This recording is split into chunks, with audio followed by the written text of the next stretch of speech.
সুপ্রিয় শিক্ষার্থীবৃন্দ, ইংলিশ পণ্ডিত চ্যানেল থেকে সকলকে স্বাগতম জানাচ্ছি। আশা করি তোমরা সকলে ভালো আছো। আজকে আমরা আলোচনা করব নবম শ্রেণীর নতুন শিক্ষা কারিকুলাম চ্যাপ্টার 5.2.2 পেজ নাম্বার 63।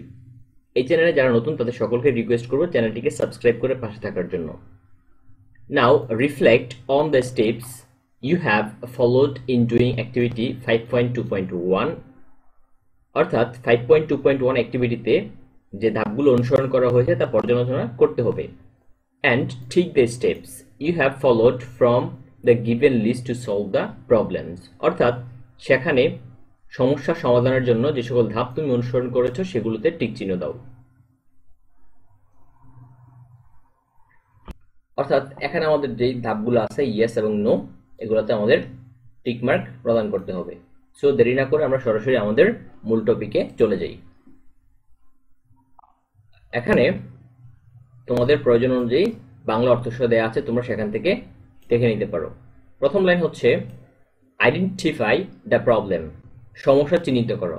হ্যাঁ, আমরা সমস্যা চিহ্নিত করেছি, সেজন্য আমরা ইয়েস দেব। দ্বিতীয় ঘরটা হচ্ছে find out the reasons causing the problem, সমস্যা সৃষ্টির যে কারণগুলো আছে সেই কারণগুলো আমরা খুঁজে বের করেছি, ইয়েস।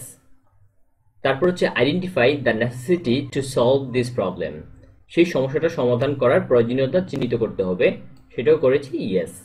ফাইন্ড আউট সাম পসিবল সলিউশন ফার্স্ট, বেশ কিছু সমাধানের সম্ভাব্য সমাধান আমরা খুঁজে বের করেছি, ইয়েস। তারপরে হচ্ছে then identify the effective solutions to the particular problems, নির্দিষ্ট সমস্যাগুলির কার্যকর সমাধানগুলি চিহ্নিত করতে হবে, সেটাও আমরা করেছি। Consider that suggested solutions are realistic and implementable, অর্থাৎ যে সলিউশনগুলো আমরা বিবেচনা করেছি সেগুলো বাস্তবসম্মত এবং বাস্তবায়নযোগ্য হতে হবে। তারপরে think about the duration of time it will take to solve the problem, সমস্যাটি সমাধান করতে কত সময় লাগবে তা চিন্তা করতে হবে, সেটা আমরা করিনি। Consider how it would look like after the solution has been implemented, অর্থাৎ বিবেচনা করতে হবে সমাধানটি বাস্তবায়িত হওয়ার পর এটি কেমন দেখাবে, সেটা আমরা করিনি। সো এই ছিল হচ্ছে আজকে আমাদের ক্লাস। আমাদের পরবর্তী টপিক খুব শীঘ্রই আপলোড করা হবে। সে পর্যন্ত সকলে ভালো থাকো, সুস্থ থাকো এবং ইংলিশ পণ্ডিতের সাথেই থাকো। ধন্যবাদ সবাইকে।